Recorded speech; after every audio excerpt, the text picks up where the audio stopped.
le Belge parte, les clés du pays changent de main. Le Grand Kasaï, jadis moteur économique, entre dans une zone de turbulence.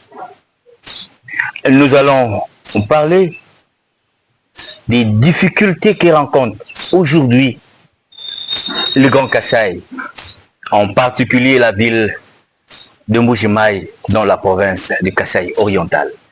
Soyez tous le bienvenus dans cette tranche d'interview. 15 minutes, il suffit pour que notre invité puisse répondre à cette préoccupation qui dérange.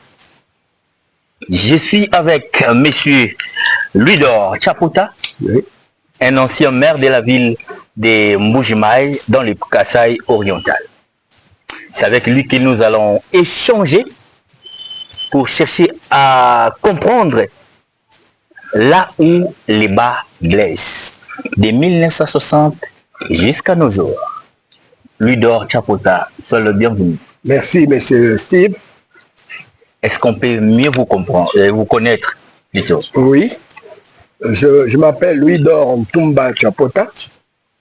Je suis pour le moment maire honoraire de la ville de Mbuji-Mayi.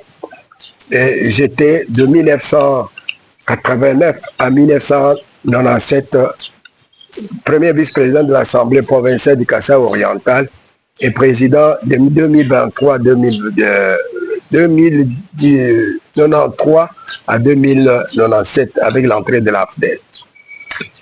Nous parlons des difficultés que les Grands Kasaï a aujourd'hui, qui datent de 1960. J'ai une question, monsieur Chapota. Avant 1960, les Grands Kasaï étaient-ils réellement prospères ou est-ce un mythe que nous entretenons? Monsieur le journaliste, le Grand Kasaï était prospère. Mais le Grand Kasaï n'était pas prospère dans tout. Il était prospère particulièrement dans le domaine de l'agriculture. Le Grand Kasaï était ce qu'on appelait à ce moment-là le grenier du Katanga et de l'Épauville. Donc au Kasaï, on y cultivait tout ce qu'on consommait à l'Épauville et tout ce qu'on consommait dans la ville d'Elisabethville à l'époque. Donc il était prospère. Mais comment cette agriculture était organisée, c'est ça ce qui faisait que le Grand Kasaï soit prospère. L'agriculture était une priorité numéro 1 de la colonisation belge au Kasaï. Et les cultivateurs ou la culture était imposée. Donc pour le Grand Kasaï, il y avait le maïs, il y avait le manioc et il y avait également le riz. On va mettre le café et les autres produits après. La population locale était servie de quelle infrastructure?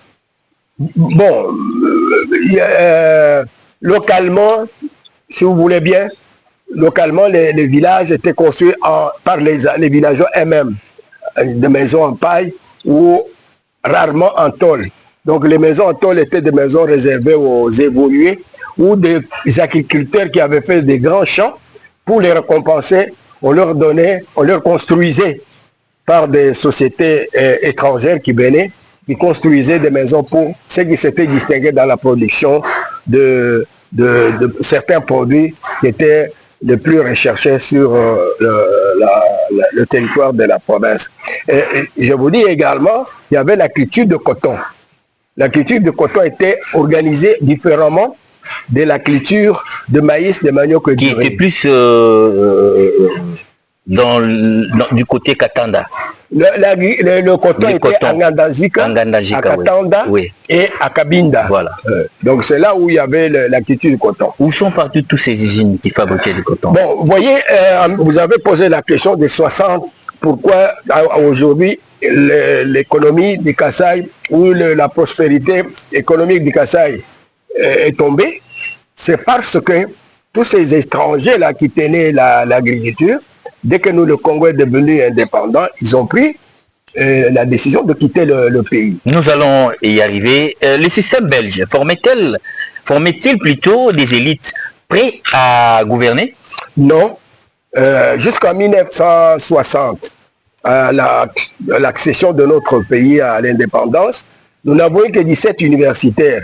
Et l'administration coloniale préparait ce qu'on appelait les auxiliaires de l'administration. Ces auxiliaires étaient, les enseignants, donc les moniteurs d'école, il y avait les infirmiers et il y avait les commis dans l'administration. Ces trois catégories-là aidaient l'administration, mais à la tête, c'était toujours des Belges, donc des étrangers qui géraient.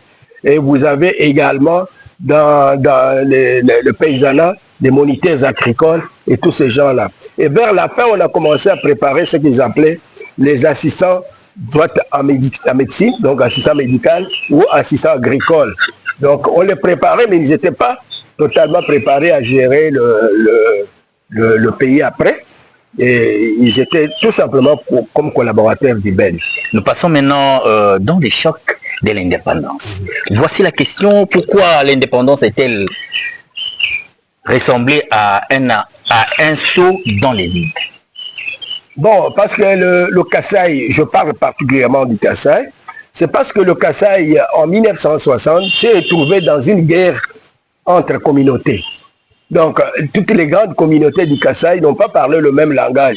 Ce qui fait que nous avons accédé à l'indépendance avec des troubles que vous avez appelés la guerre Baluba-Louloua, et vous avez eu aussi le conflit Lumumba-Kalonji, qui sont tous les deux Kasaïens, et vous avez les autres communautés, comme ici la communauté Kanyok, qui était près avec le Lumumba, et la communauté Songé.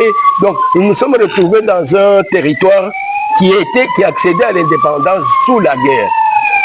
Donc, en vous écoutant, c'est comme si les transferts du pouvoir n'étaient pas vraiment préparés.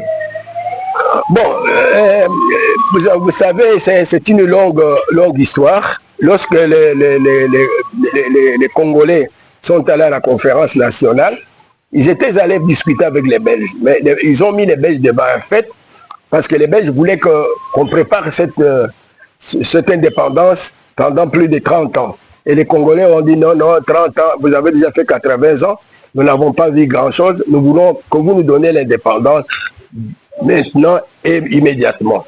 Alors les Belges ont accepté de donner l'indépendance. Il y a là-bas, monsieur le journaliste, la pression de la communauté internationale.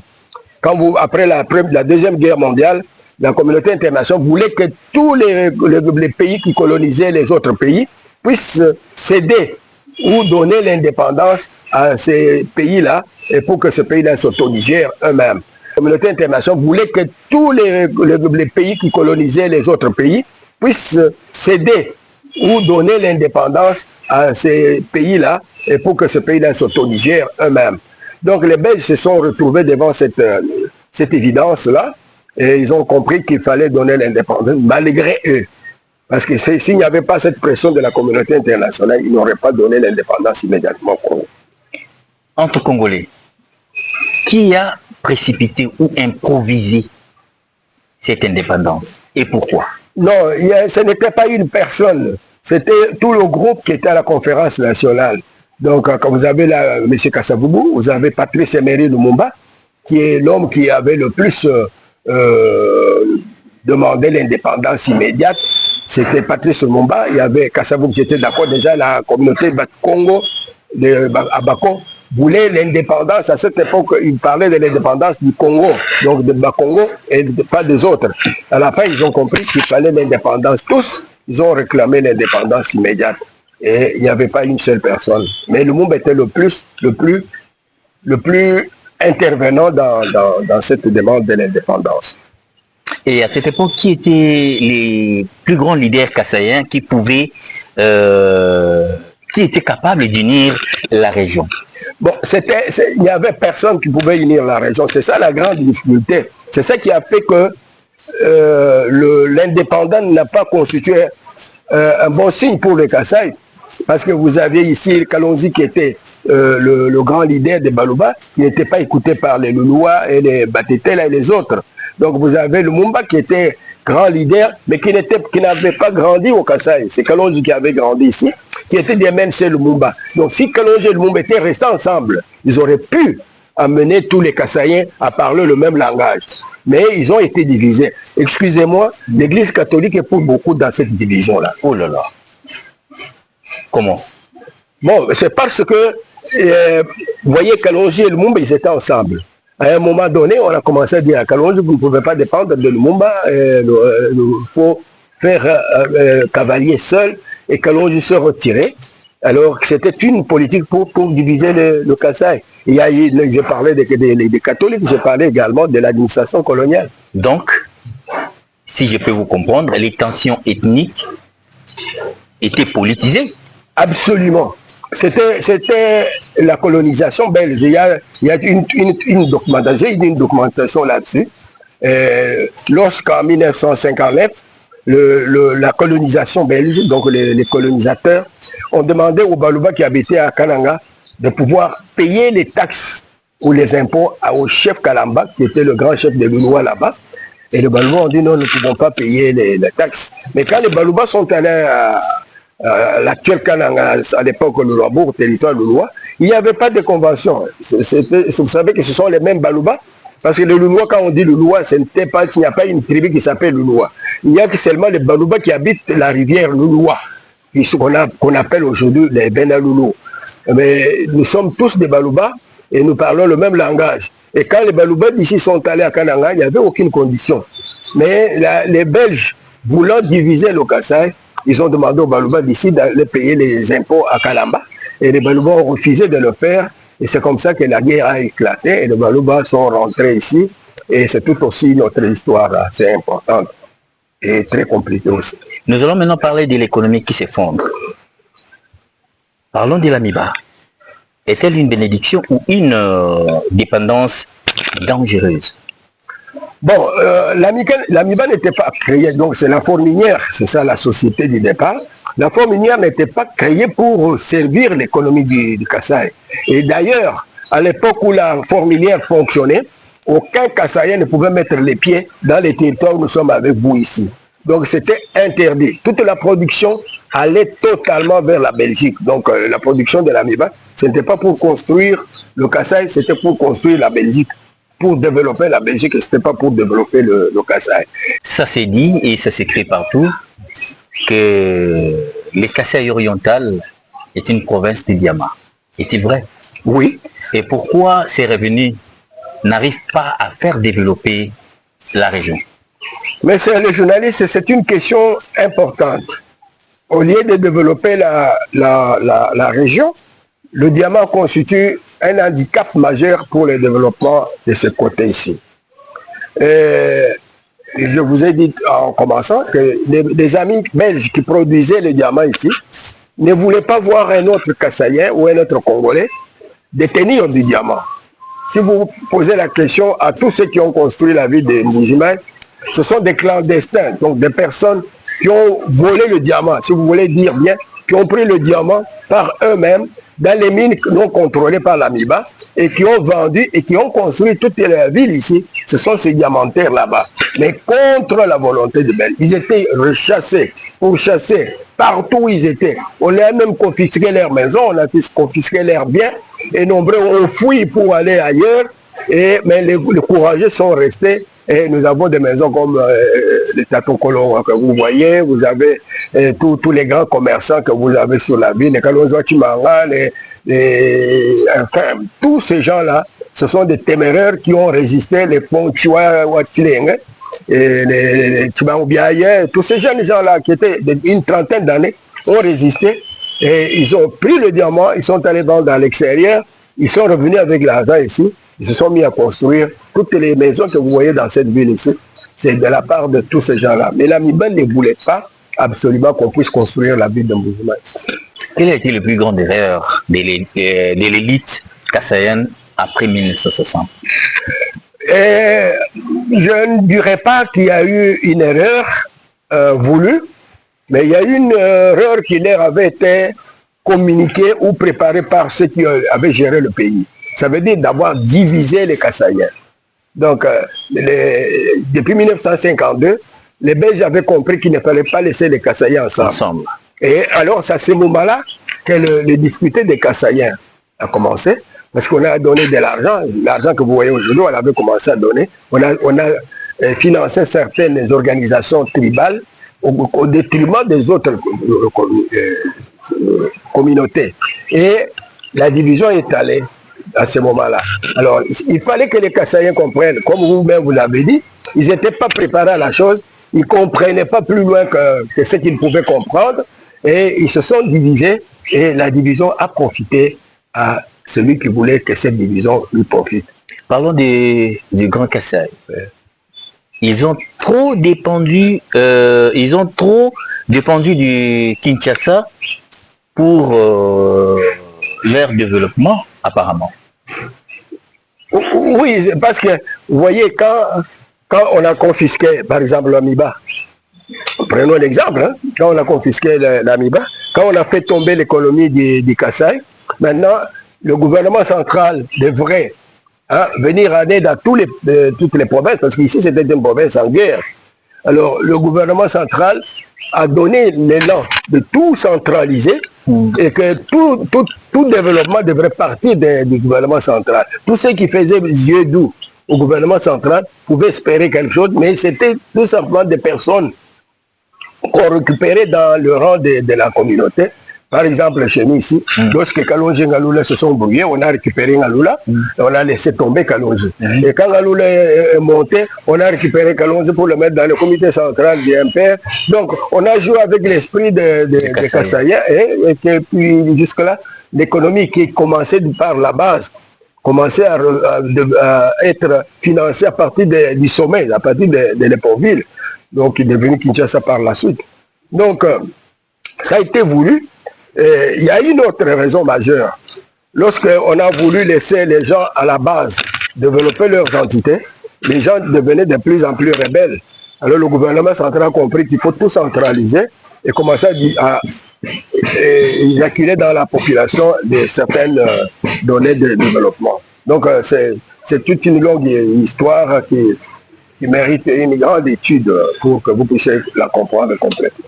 Et si vous pouviez corriger une seule décision prise en 1960, quelle serait-ce?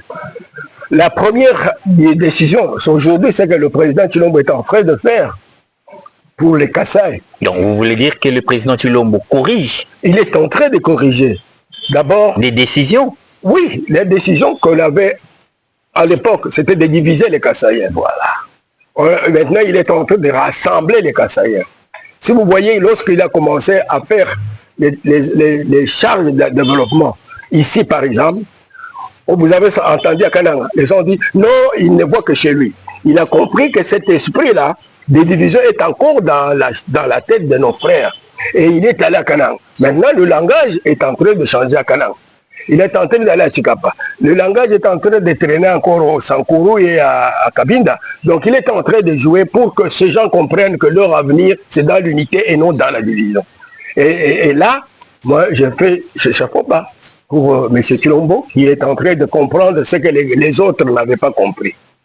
Quelles leçons concrètes les Grands Kassai doivent appliquer aujourd'hui pour redevenir un pôle économique et fort? Bon, c'est une tâche ardue. Si vous voyez aujourd'hui, le Kassai, en dehors de tout, ce n'est pas une terre de minerais pour qu'on puisse dire. Le plus grand problème aujourd'hui, c'est le fait du Kassai, c'est que le Kassai était, ça veut dire, le grenier des grands centres. Donc, l'agriculture devait rentrer dans le Kassai. Qui est responsable de tout ce qui s'est passé? C'est une question. Mais encore une autre question qui vient. Qui est prêt à reconstruire pour ne pas tenir compte des erreurs du passé? Je pense que le Grand Kassai a besoin d'être construit par ses dignes fils qui ont cette volonté de construire.